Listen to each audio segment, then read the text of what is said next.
자, 그렇게 하시고요. 오늘은 이제 그 공부가 계속 진행되면서 오늘은 참 귀한 분을 모셨습니다. 고려대 행정학과에서 그동안 그 학생들을 가르치시다가 얼마 전에 정년 퇴임을 하시고 지금 명예교수로 계시는데요. 이제 이 어른은 그 제가 신문에 난 기사를 보고 그 고려대학교의 교수로 계시면서도 불교를 만나셔가지고 조계사에 오셔가지고 불교대학 여러분들처럼 조계사 불교대학을 다니셨대요. 고려대 교수님께서. 좀 재밌죠? 그래가지고 그렇게 공부해 보시니까 불교가 너무너무 이게 재밌고 또 이게 지혜로운 길이라는 걸 이분이 이제 아시게 되셨어요. 그래가지고 동국대학교에 들어가가지고 석사 박사까지를 다시 박사학위를 다시 받으셨어요. 그래서 그때 낸 그 논문이 이제 불교 자본주의죠, 선생님. 네.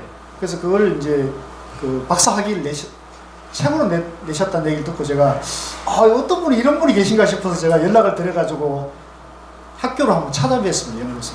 그러니까 아주 친절하게 편안하게 맞아주시면서 얘기를 나눠보니까 참 아주 훌륭하신 선생님이 계셨구나. 그래서 이분을 좀 자주 뵈야겠다 싶었는데 그 뒤로 몇 번 이렇게 여기 특강 모시기만 하고 이제 저도 뭐 일이 바쁘다 보니 그랬는데 이제 이번에도 생각이 났습니다. 중도와 경제 생활에 대해서는 선생님이 전문가이시고 또 우리 같은 제가 생활인들인데 굉장히 중요한 문제이기 때문에 우리가 직결되는 문제여 가지고 한번 모셔서 좋은 말씀을 듣자 했습니다. 박수로. 다시 제 소개도 좀 하고 불교를 어떻게 접하게 됐는지 좀 말씀드리는 게 도움이 될 것 같습니다. 다산 정약용이 그 가톨릭 때문에 귀양 간 거 다 알고 계시죠? 근데 그 가톨릭을 믿게 된 게 윤지충이라고 하는 사촌, 다산 정약용의 사촌 때문이었습니다. 그 윤지충은 가톨릭에서는 아주 유명합니다. 최초의 순교자입니다. 근데 거기가 이제 다산 정약용의 어머니가 윤씨지요. 그 이제 저희 집안에 그 윤지충 그 할아버지가 저희 집안의 할아버지인데 그분 때문에 저희 집안의 지자 돌림 할아버지들이 전부 이름을 바꿨습니다. 가톨릭 하면 아주 끔찍하게 이제 생각을 한 거지요. 이제 교황이 전번에 왔을 때 정가에서 보관하고 있던 옥중일기, 윤지충 옥중일기를 가톨릭에 기증을 했는데 굉장히 좋아했다고 합니다. 저희 윤씨 집안에서는 가톨릭 하면 굉장히 멀리 해야 되는 건데 웬일인지 저희 할머니는 독실한 또 가톨릭이셨어요. 그래가지고 제가 태어나자마자 가톨릭 세례, 유아 세례를 받고 20년간 가톨릭이었습니다. 근데 그때 저희 집안의 권력자는 저희 할머니셨거든요. 꼼짝없이 저희 어머니도 시집 오셔가지고 가톨릭으로 개종. 근데 이제 저희 할머니가 돌아가시니까 저희 어머니가 권력을 이어받아서 집안에 또 권력자가 되셨는데 저희 어머니 집안은 완전 또 개신교 집안입니다. 그래서 저 또한 상당 기간 동안 개신교에서 보냈습니다. 이게 재밌는 거는 이 가톨릭하고 개신교를 확실하게 비교할 수가 있었지요. 그리고 이제 또 권력 관계가 또 제가 결혼하면서 또 권력 관계는 이제 아내한테로 이제 서서히 오게 됐는데 초기에 좀 그 고부간의 갈등이 좀 있었어요. 상당히 삶이 좀 힘들고 그래서 어느 날 고려대학교 앞을 지나가다가 보리수 선원이라고 간판이 보이더라고요. 저기 어떤 곳인가? 윗바사는 명상을 가르쳐 주는 곳이었어요. 그때는 불교에 대한 생각보다는 명상하면 스트레스가 많은 사람한테는 좋다더라. 지금 굉장히 힘든데 저걸 좀 배우자 하고 가서 정말 그 스님한테, 그 스님은 미얀마에서 6년 수행하신 스님인데 정말 잘 배웠습니다. 그런데 그때 제가 깨달은 게 있었어요. 저는 뭐 대한민국이 모두 불교 신도가 돼야 한다고 생각은 안 합니다만은, 그러나 불교가 저 개인적으로 볼 때는 카톨릭보다도 개신교보다도 훨씬 저한테는 좀 지혜로운 종교같이 느껴졌어요. 야, 이게 나한테 딱 맞구나. 옛날에는 솔직히 좀 물에 뜬 기름처럼 성당도 열심히 다닐 때도 있었는데 나중에는 안 다니게 되더라고요. 교회도 또 열심히 다닐 때도 있었는데 나중에 또 안 다니게 되는 거예요. 불교는 좀 완전히 색다른 세계였습니다, 저한테. 그래서 이걸 공부를 해야 되겠다라고 생각을 하고, 아까 우리 제 소개가 있었습니다만 조계사 야간 불교대학 2년간 다녔고요.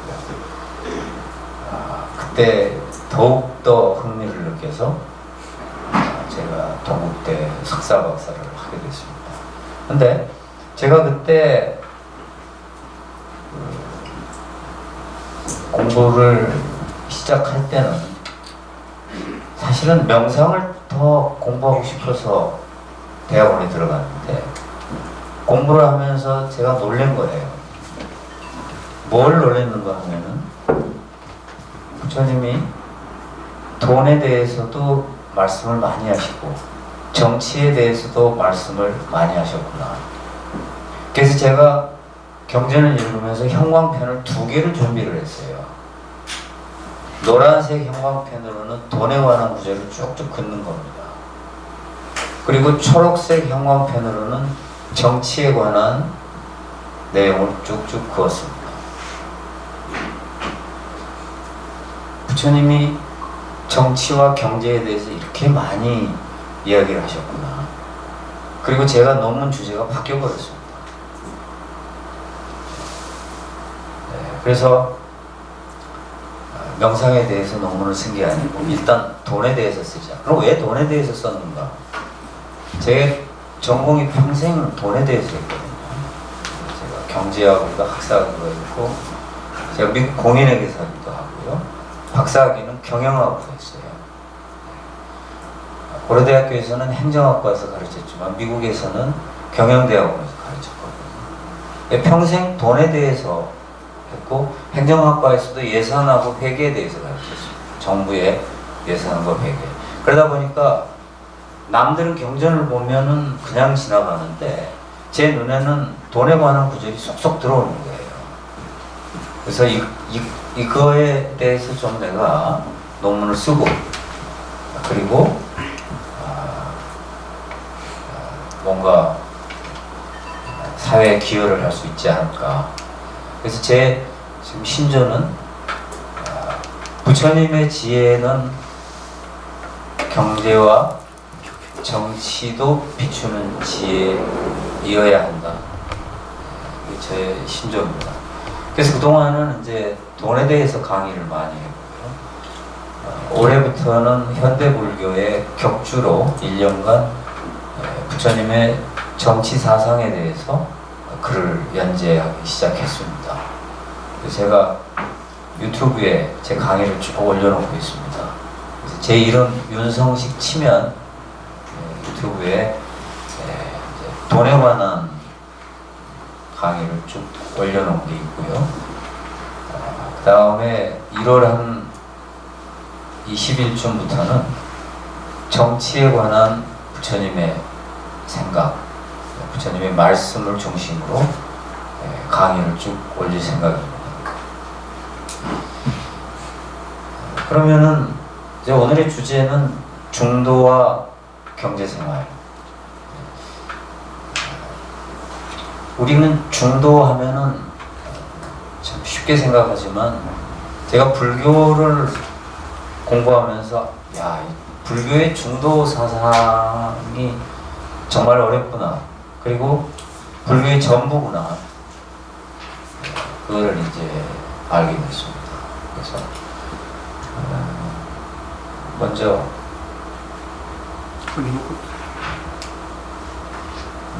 돈하고 중도에 대해서 먼저 좀 보고요. 그 다음에 좀 강의를 진행을 해보겠습니다.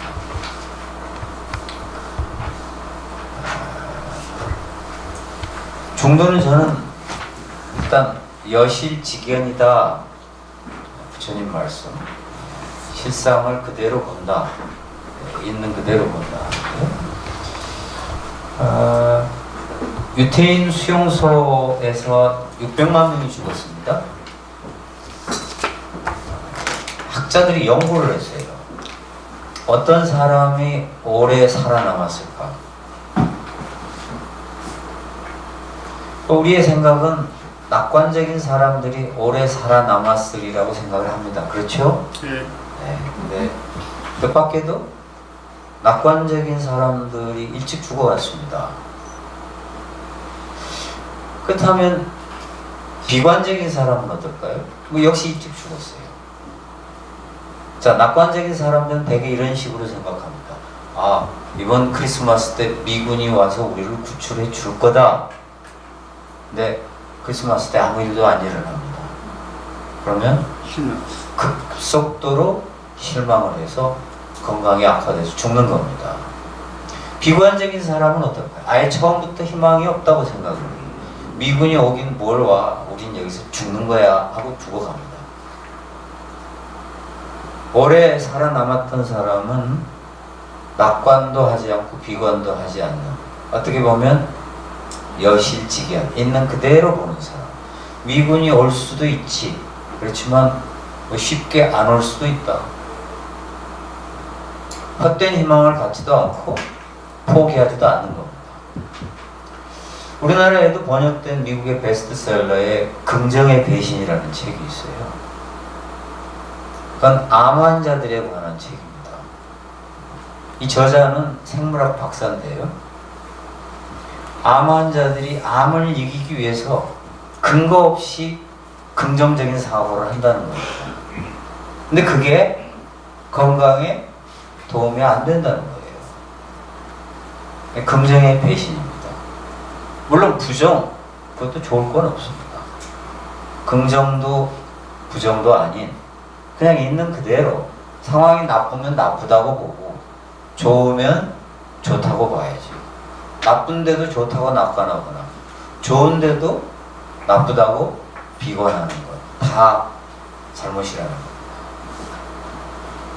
그래서 부처님은 중도를 말씀하실 때 양극단에 치우치지 말라 하셨으니까 낙관도 비관도 아닌 긍정도 부정도 아닌 있는 그대로 보는 이게 중요하죠. 그래서 우리도 경제에 대해서도 낙관할 필요도 또 비관할 필요도 없습니다. 있는 그대로 와야 할 것입니다. 자, 연기는 보통 연기 중도 이런 표현을 씁니다. 그만큼 연기는 중도하고 밀접한 관련이 되겠지요. 우리는 불교 신도라면 불교적으로 세계를 보고 불교적으로 인간을 봐야 합니다. 그래서 불교적 세계관과 불교적 인간관을 가져야 돼요. 근데 불교적 세계관과 불교적 인간관은 반드시 연기 사상에 근거해야 합니다. 부처님은 한마디로 연기를 알면 법을 알고 법을 알면 연기를 안다. 불교를 하나의 단어로 표현해야 한다면 그냥 연기지요. 근데 이 연기는 중도입니다. 그래서 사람들이 연기라고 사용하기도 하지만 연기 중도라는 말을 쓰고 있습니다. 그 연기는 이제 공이다 그렇게 많이 이야기를 하는데요. 즉 이게 아주 쉽게 다소 위험하게 설명을 하자면 수많은 요인과 수많은 조건이 어우러져서 임시적인 결과를 낳는다. 그렇기 때문에 공하다고 보는 거예요. 독자적인 실체가 없기 때문에. 왜냐하면 수많은 것들에 의해서 임시적으로 만들어진 것이지 딱 이걸 보다라고 이야기할 수 있는 게 아니거든요. 그래서 연기를 설명하면서 가장 대표적으로 많이 드는 사례가 수레의 사례죠. 수레.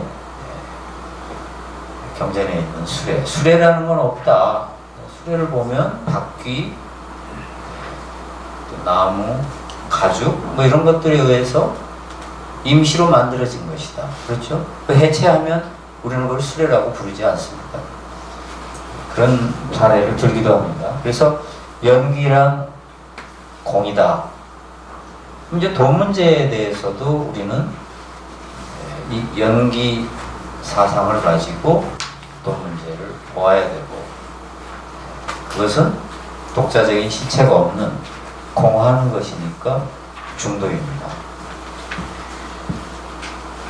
자, 그러면은 우리가 많이 알고 있는 무상하고 무아, 무상하고 무아, 이게 이제 연기의 어떤 핵심인데요. 어떤 사람은 무상을 세계를 설명하는 단어 이렇게 이야기합니다. 즉 세상은 무상하다. 그렇지만 꼭 세계를 설명하는 단어는 아니지요. 인간도 무상입니다. 상은 고정도 있지 않고 항상 변한다. 미국의 그 저명한 불교학자한테 KBS 아나운서가 인터뷰를 했습니다. 불교에서 가장 중요한 단어, 가장 중요한 말 한마디만 해달라. 그 학자가 모든 것은 변한다, 재행무상을 이야기했습니다. 우리가 얼핏 들으면은 모든 건 변한다라는 게 그렇게 중요한가? 그래서 그게 다 연기 사상하고도 관련이 되어 있죠. 제가 아까 말씀드린 대로 수많은 인과 연에 의해서 임시로 만들어진 거니까 임시지요. 그러니까 그건 변할 수밖에 없습니다. 그래서 이 세상 모든 거는 다 무상입니다. 돈이 들어왔다 나가지요. 돈이 다 고정되어 있는 경우는 없습니다. 가난해졌다, 부자가 됐다, 가난한 중에서도 더 가난해졌다가 조금 더 나았다가 끊임없이 모든 게 변화합니다. 무아, 이거 이제 나라고 하는 게 없다, 나라고 하는 게 없다는 건데요. 이제 부처님은 여기서 내 것이라고 하는 게 없다, 그런 말씀으로 많이 이야기를 하시고, 무상하고 무하기 때문에 고다. 경전에 보면 부처님 말씀은 거의 기계적으로 똑같이 정말 수십 번이 아니라 수백 번 반복이 됩니다. 아마 어떨 때는 제가 그런 생각인데 수백 번이 아니라 수천 번이 아닐까. 똑같은 방식이에요. 변하는가 하고 제자한테 물어봐요. 변합니다. 그러면 부처님 꼭 물어보십니다. 변하는 것은 고통스러운 거 아닌가? 괴로운 거 아닌가? 그러면 제자는 딱 괴롭습니다 하고 말합니다. 그게 정말 수백 번 나옵니다. 수백 번. 이제 이거는 너무 좀 추상적이거든요. 그래서 길게 말씀을 안 드리겠습니다.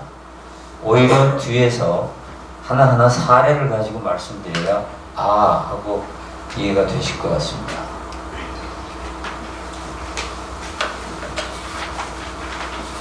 사성제 혹은 사제라고 하는 것, 고통에 대한 거죠. 고짐, 멸도.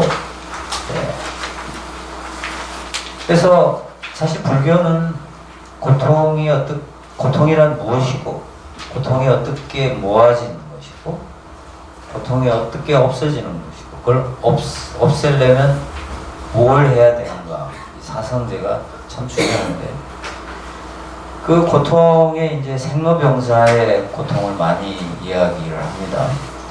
그렇지만 아주 재밌는 게, 경전에 보면 죽음으로 인한 고통보다 가난으로 인한 고통이 더 크다. 이게 제가 컴퓨터를 맥이라는 컴퓨터를 써서 작성을 하는데 윈도우로 전환할 때마다 이렇게 글씨가 깨지고 없어져요. 네.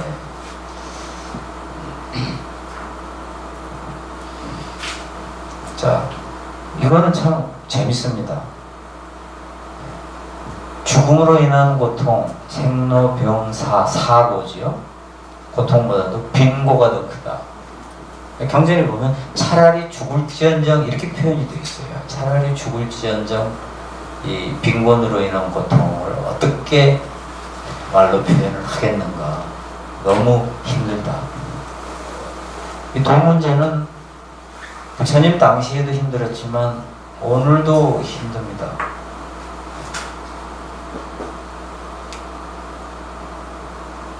근데 이제 부처님이 돈을 많이 벌라고 하셨다 하면 화내는 사람도 있어요. 저 이해가 됩니다.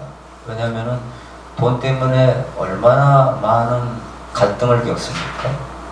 얼마나 많은 고통을 겪습니까? 돈이라면 징그러운데 다들 돈 하는데 불교 너마저 뭐 돈을 벌라 배신감을 느끼는 것 같습니다. 그러나 감정적으로 우리 볼 일이 아니지요. 저는 불교를 잘못 이해하고 있기 때문이다. 자, 아까 말씀드렸듯이 모든 사물과 현상은 독자적인 실체가 없다. 수레는 수레가 아니다. 말씀드렸죠. 본인이 수레라고 봤더니 나무, 가죽, 뭐 이런 거더라.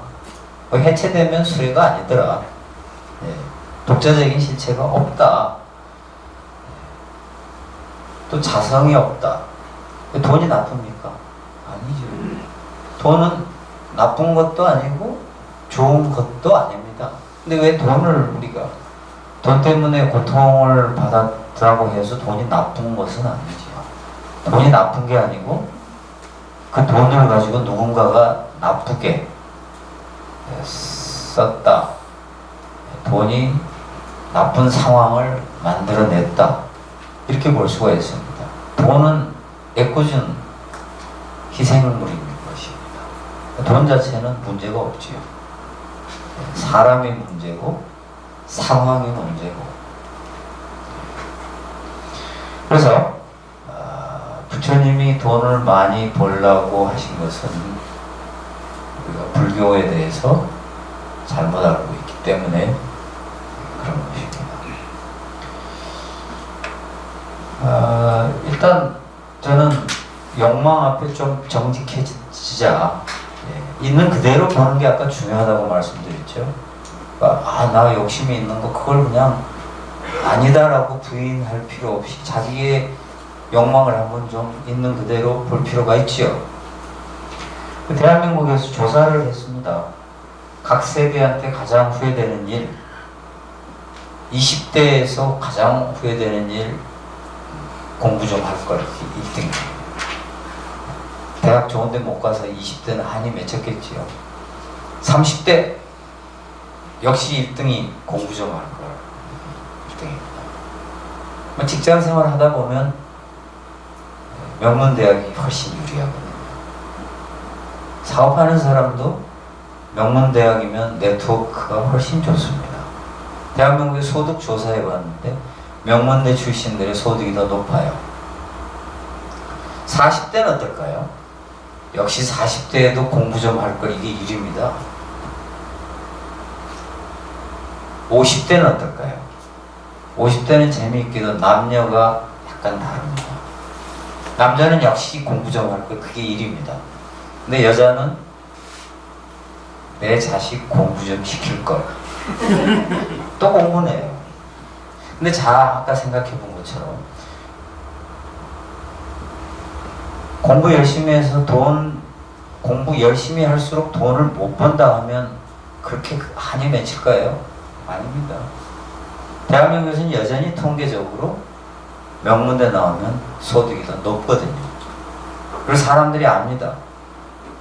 똑같은 조건이라면 학벌 좋은 게 대한민국에서 매우 유리하다는 거. 돈 버는 데 유리하다는 거. 사회생활 하는 데 유리하다는 거. 근데 60대가 되면 후회되는 거 딱 달라집니다. 돈 좀 벌 걸, 이게 일이에요. 근데 미국은 어떨까요? 미국도 마찬가지입니다. 미국의 노인들한테 후회되는 것 물었더니 젊어서 저축 좀 할 걸, 이게 일이었습니다. 같은 말이죠.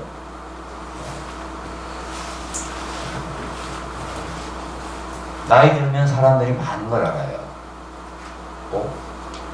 돈이 진짜 중요하구나. 그걸 대한민국 사람들은 60이 돼서야 아는 겁니다. 조금 늦었지요. 그래서 대한민국 노인 빈곤율이 OECD 1위입니다. 자, 그런데 우리는 이런 말을 많이 들었습니다. 돈이 일정 수준을 넘으면 행복과 무관하다.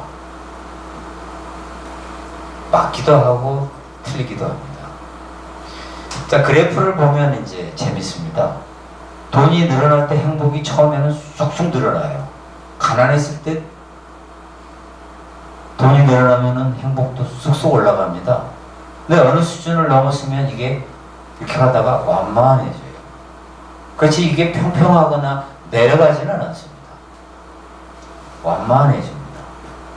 근데 자, 그럼 그 수준에 도달했다고 쳐요. 다른 걸로 뭐 행복해지는 방법이 있나 한번 곰곰이 생각해 보십시오. 뭘로 행복하지요? 뭐 영화 보면 행복합니까?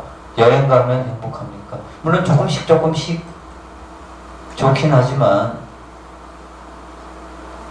돈 벌 때 느끼는 행복에 비하면 또 별거 아닌 겁니다. 그러니까 우리는 사실 행복해지기 위한 수단이 별로 없습니다. 사실. 돈 쓰는 것으로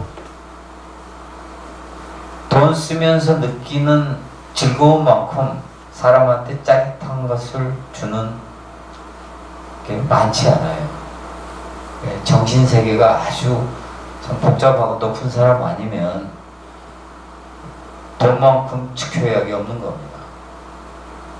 어떤 사업가가 80이 넘었는데 사업을 계속해요. 그 옆에서 사장님은 그만 좀 이제 그 돈 가지고 그만 좀 쉬시지. 근데 그분이 뭐라고 이야기를 하느냐면 나도 놀아봤는데 별거 아니더라. 이 돈 버는 거 재밌다는 겁니다. 미국의 어떤 부자가요, 꽤 젊은 나이에 부자가 됐기 때문에 이 사람의 꿈이 돈 벌면 실컷 놀자였어요. 모든 재산을 처분하고 하와이로 갑니다. 그리고 실컷 놉니다. 1년, 2년 재미가 없는 거예요. 죽으라고 일할 때 하와이 가면 재밌는데 아침부터 저녁까지 하루 종일 하와이, 1년 365일 하와이, 재미가 없는 겁니다. 이 사람은 다시 사업을 시작했습니다. 그래서 뭐라고 이야기했느냐면 사업이 제일 재밌다고 했습니다. 참 생각해 보시죠. 나한테 많은 돈이 있을 때 뭘로 즐거울 수 있겠습니까? 한번 생각해 보세요. 생각보다 많지 않습니다. 그래서 돈을 많이 가진 사람도 별로 행복하지 않고요. 돈이 없는 사람도 별로 행복하지 않을 바에는 돈이 많은 게 좋지요. 왜? 돈이 늘어나면 조금씩은 분명히 행복해지거든요. 근데 그만큼 우리에게 행복을 주는 게 많지 않습니다. 그 행복에 대해서는 시간이 없어서 말씀 못 드리는 게 좀 아쉬운데, 자, 불교에 대한 오해. 불교는 수동적, 소극적, 체념적, 허무주의적 종교로 인식되고 있어요. 근데 실은 불교는 뜻밖에도 부자들이 좋아했던 종교고 매우 개혁적인 종교였습니다. 당시 부처님 당시 부자들이 대거 불교로 몰립니다. 머컨타일 부디즘, 이건 상업불교라고 이야기를 하는데요. 불교는 상업불교다. 무슨 뜻인가 하면요. 특히 무역상들이 불교를 많이 전파했습니다. 그리고 그 사람들이 보시를 많이 했어요. 불교 최초의 사원도 부자가 보시한 땅에 왕이 지어준 거거든요. 그리고 매우 개혁적이었습니다. 어떤 사람이 요즘으로 말하자면은 운동권 종교였다 그런 표현을 쓰는 사람도 있어요. 왜는가 하면 당시 지배계층이 볼 때는 매우 위험한 종교였습니다. 왜? 계급을 부리거든요. 그리고 그때 당시의 부자들은 대부분 평민계급이었습니다. 브라만, 크샤트리아는 부자가 별로 없었어요. 그러니까 평민을 우습게 보는 브라만교와는 달리 불교는 계급이 무슨 상관인가 이렇게 나오죠. 여성의 출가를 허용했고 매우 개혁적입니다. 그 다음에 저는 놀랐던 게 경전에 보면 부처님은 주고받는 게 분명한 그러한 경제를 주장하십니다. 물론 불교는 보시할 때 무주상 보시를 최고로 칩니다. 보시한다는 생각조차 없이 보시하고 내가 보시했으니 네가 나한테 뭘 대가를 줘야지 그런 생각을 갖지 않는 게 좋지만 부처님은 은혜를 받아놓고 모른 척하는 것 매우 나쁘게 이야기하고 계세요. 근데 그런 구절이 여러 군데 나옵니다. 그래서 우리가 남을 도울 때는 기대는 안 하는 게 좋지만 그러나 그걸 받고 입 딱 씻는 사람은 부처님의 눈으로 볼 때는 아주 한심한 사람인 겁니다. 그래서 주고받는 게 분명한 경제관계. 근데 이거야말로 중도 아닙니까? 그렇게 생각하지 않으세요? 자, 중도의 핵심은 양극단에 치우치지 않는 겁니다. 일방적인 희생, 주기만 하는 것, 그것도 어떻게 보면 극단이지요? 자, 받기만 하는 것, 그것도 극단 아닙니까? 주고받는 것. 어떻게 보면 그것도 양극단을 떠난 중도라고 볼 수가 있습니다. 경전에 착한 일 하면 돈 번다, 나쁜 놈은 절대 돈 못 번다 이렇게 돼 있으면 참 좋은 말씀이시긴 한데 현실은 안 그렇지요. 경전은 그런데 나쁜 놈도 돈을 번다. 좋은 사람도 돈을 번다.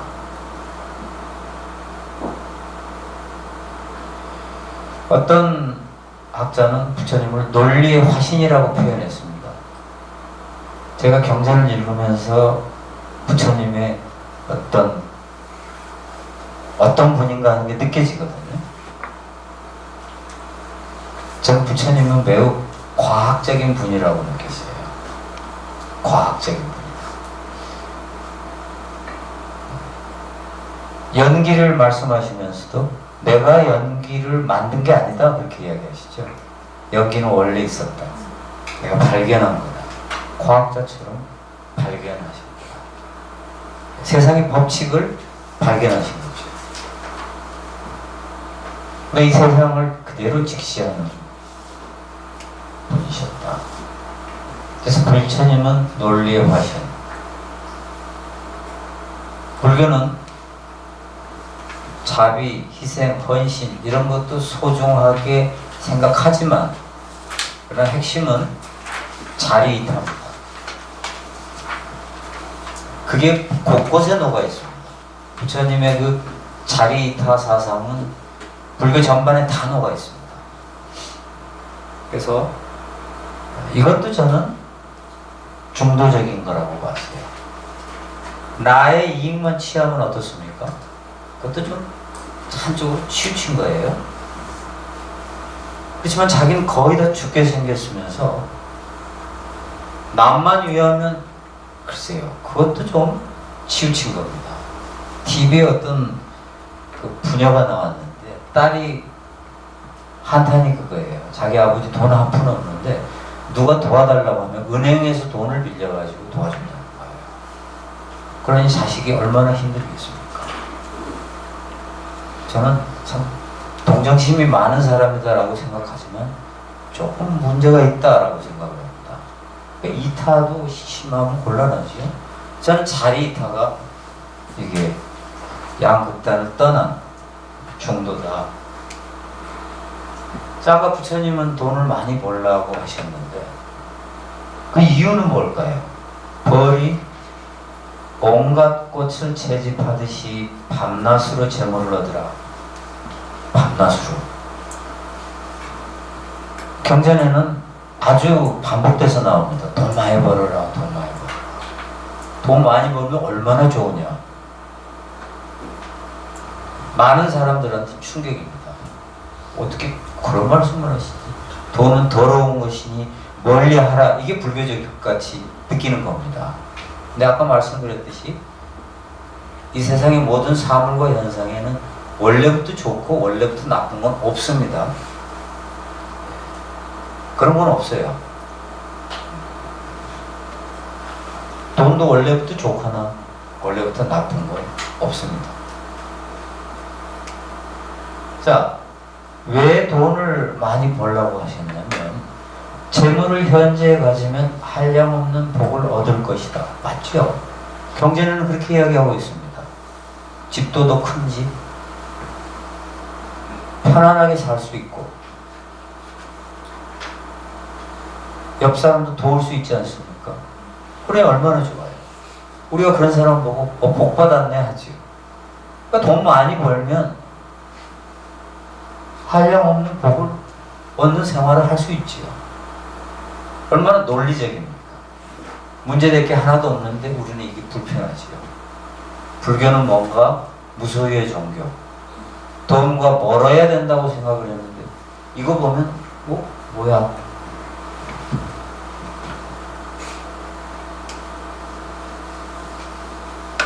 불교의 5개가 자연화교의 5개하고 똑같은데 하나가 다릅니다. 자연화교는 무소유가 있는데 불교는 무소유 대신에 술 먹지 말라가 있습니다. 불교는 무소유의 종교다 아니다. 무소유의 종교이기도 하고 아니기도 합니다.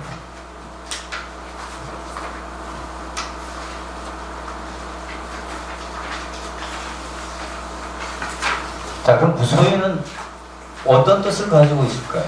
아무것도 갖지 말라? 아무것도 갖지 말라는 아닙니다.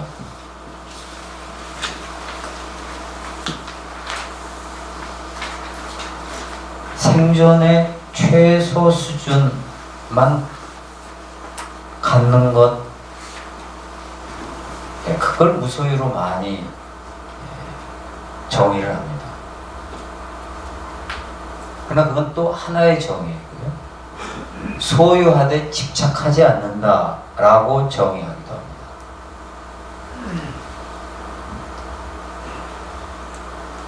소유하되 집착하지 않는다. 그래서 우리가 무소유가 되기 위해서 억지로 가난해질 필요는 없다라는 거죠. 그게 언젠가는 떠날 수도 있고 내 것이 아니다라는 생각을 가지면 돈을 많이 가지고 있어도 무소유라는 겁니다. 근데 돈이 한 푼도 없어도 그냥 돈 하지 않고 집착하지 않는다면 무소유라는 겁니다. 그런 관점에서 봐요. 근데 이런 경지에 우리가 이룰 수 있을까요? 돈을 딱 가지고서 그렇게 될까요? 어떤 부자가요, 돈을 얼마나 많이 벌었는지 세금이 예상하지 못한 세금이 몇천억 나왔어요. 세금은 이익이 발생해야 부과되거든요. 그러니까 적자 보면 세금 안 나옵니다. 흑자를 얼마나 많이 냈기에 세금이 몇천억일까요? 근데 이 부자 갑자기 끙끙 앓고 들어 누웠습니다. 왜? 예상하지 못한 세금이었거든요. 화가 나고 막 그러는 거예요. 근데 그 부인은 뜻밖에도 아, 우리 돈 많이 있는데 왜 그러냐고. 응? 그거 그냥 줘버리고 편하게 살자. 부인이 훨씬 무소유적인 마음가짐을 가지고 있죠. 남편은 돈이 없을 때도 무소유의 마음은 없었을 겁니다. 근데 자, 우리가 얼마를 소유하건 집착하지 않는다는 그건 매우 어렵습니다. 우리는 물건이 있으면 집착하게 되고 내 것이라고 움켜쥐게 되고 누구나 다 그렇거든요. 근데 자, 깨달으면 경제의 이름은 어떨까요? 당연히 저절로 무소유가 될 겁니다. 근데 어느 세월이에요? 어느 세월이에요? 그래서 그 깨달음에 도달하기 전에는 어떻게 보면 인위적으로 무소유적인 생활을 하는 게 필요할 수도 있습니다. 즉 단순 소박한 생활을 강제하는 겁니다. 불교에는 좋은 말이 있죠. 깨달아서 부처가 아니라 뭐죠? 부처의 행을 하니 부처다. 그러니까 무소유가 깨달아서 무소유를 하려고 하면 너무 어려워요. 그러니까 아예 무소유를 해버리는 겁니다. 어떻게? 단순 소박한 삶.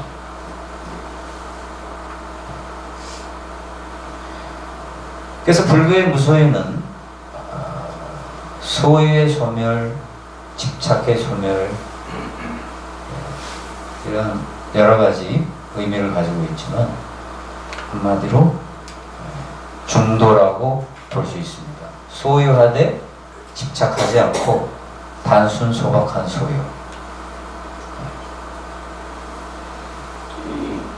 있다 없다를 떠난 유무 중도.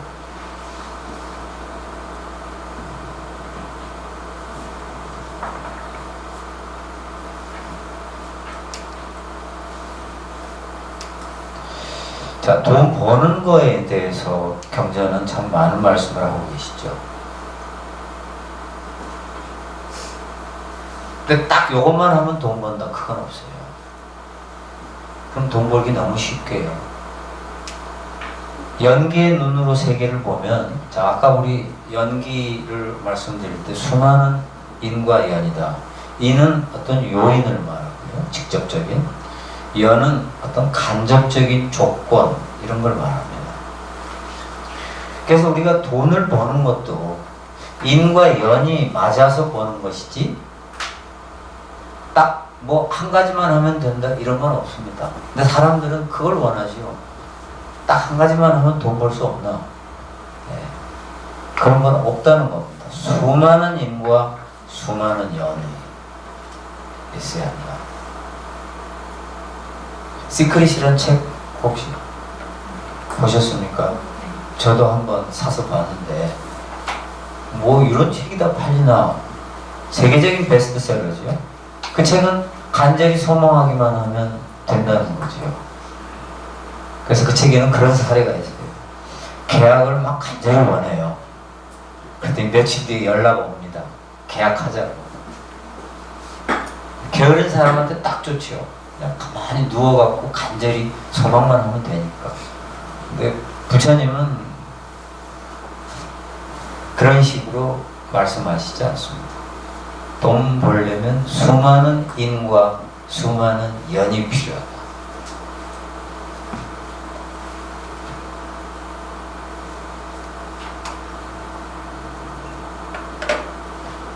자, 이익 손실 모두 연기적입니다. 자, 연기적이란 방금 말씀드린 것처럼 수많은 인과 연이 만들어내는 임시적인 결과입니다. 임시입니다, 임시. 그러니까 이익이 발생해도 임시니까 어떻게 되지요? 내년에 손해 볼 수도 있어요. 근데 올해 손해인데 임시니까 내년에는 또 이익을 볼 수도 있습니다.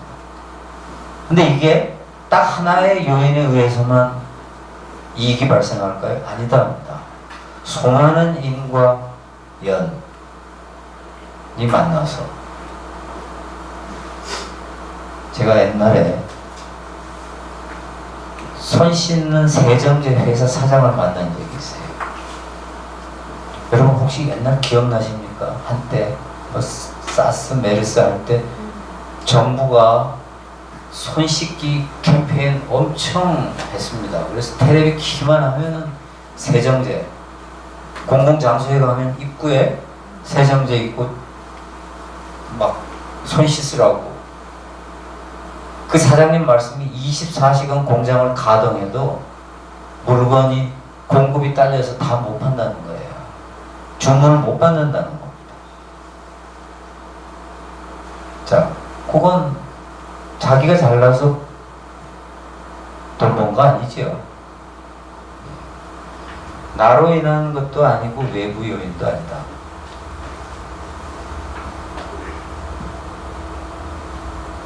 그러니까 돈을 버는 데는 자신의 능력도 중요하고 여러 가지 여건이 맞아야만 돈을 버는 것이지, 딱 한 가지 능력만 있으면 돈 번다? 그런 건 없다는 겁니다. 손실도 마찬가지고요.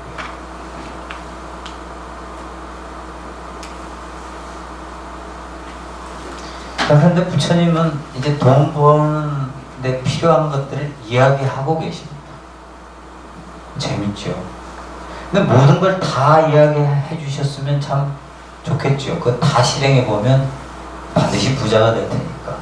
근데 그 중에 일부만 이야기를 하고 계십니다. 그러니까 그 일부만 한다고 해서 반드시 부자가 되는 건 아닙니다. 일단 첫째, 마땅히 먼저 기회를 익히라. 그래야만 재물을 얻으리. 그러니까 능력이 중요하죠. 부처님은 특히 교육, 훈련 이런 걸 굉장히 강조하십니다. 근데 참 능력 중에 어떤 능력이 제일 중요할까요? 사실 의사결정 능력입니다. 제가 어떤 부자한테 물어봤어요. 사장님은 어떻게 돈을 버셨습니까? 그랬더니 자기는 잘 사고 잘 팔았답니다. 맞기는 하는데 별 도움이 안 되죠, 우리한테. 그래서 제가 그렇게 이야기하시지 마시고 더 구체적인 비결을 좀 이야기해 주십시오 했더니 실은 하면서 저한테 털어놨습니다. 자기는 잘 사고 진짜 잘 팔아가지고 부자가 됐더라고요. 자기는 사야 되는가 혹은 팔아야 되는가 얼마 전부터 계속 생각을 한답니다. 그 문제에 대해서. 그리고 결정해야 되는 날이 오면 이제 아침에 일찍 일어난다고 그래요. 그래서 목욕을 한답니다.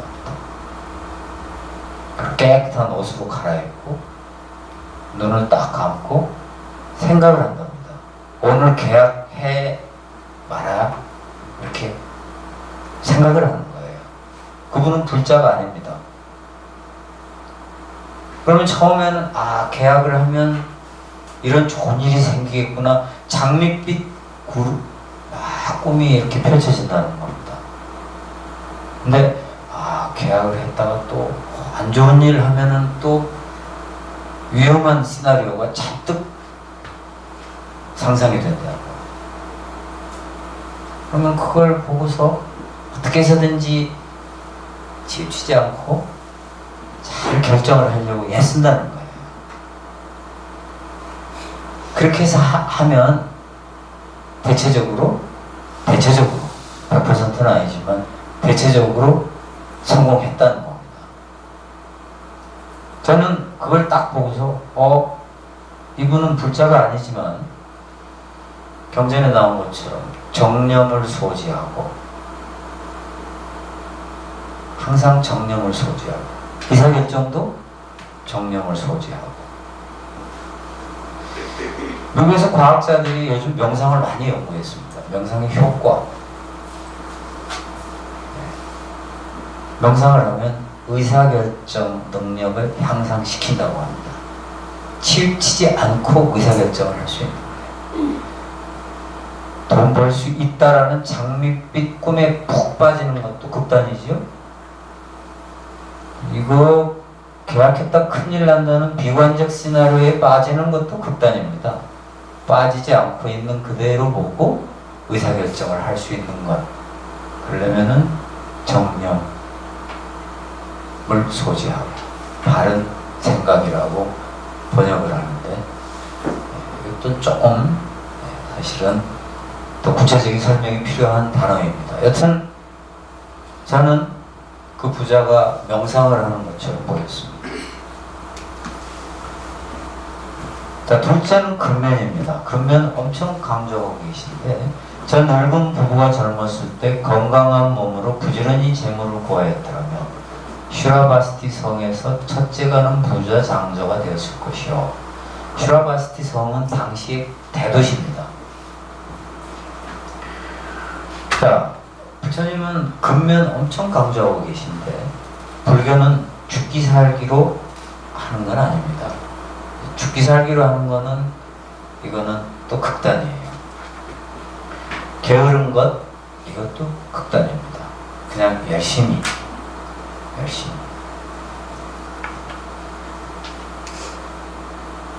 셋째, 모험.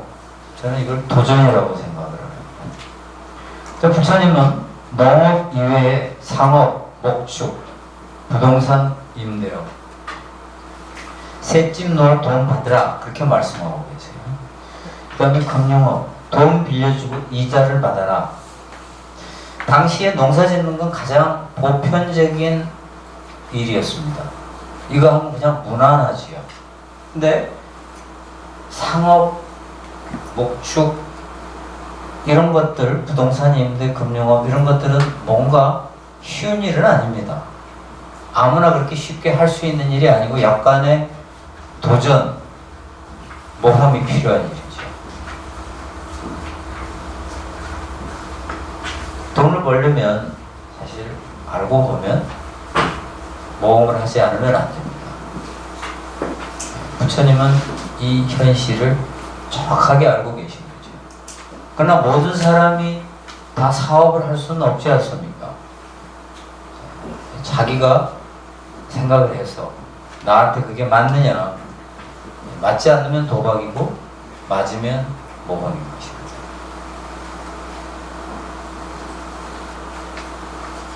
부자 아빠 가난한 아빠라는 책도 우리나라에서 베스트셀러였죠. 저도 제목에 낚여가지고 한번 본 적이 있어요. 제목이 하도 궁금해서. 처음부터 끝까지 메시지는 딱 하나입니다. 봉급 생활자는 돈 못 번다, 사업을 하라. 모험해야만 돈 버는 건 확실합니다. 그런데 아무나 사업할 수는 없죠.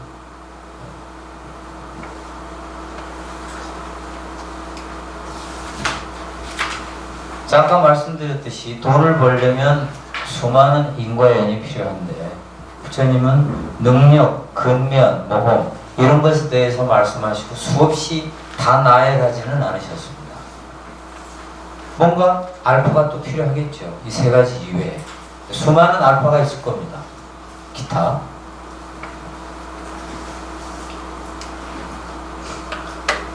저는 수많은 알파 중 행운이 가장 중요하다고 생각합니다. 실제로 부처님은 그렇게 말씀하셨습니다. 재주가 있는 자라고 할지라도 행운이 없는 자는 재물을 모을 수 없다. 이게 본생경에 있는 건데요. 정말 부처님은 현실 직시하신 분이죠. 맞지 않습니까? 제가 젊었을 때는 행운이 차지하는 비율이 50% 이하라고 생각했습니다. 그러나 오늘날은 제가 세상을 꽤 많이 살았거든요. 성공의 행운이 차지하는 비중이 50% 이상이라고 생각합니다.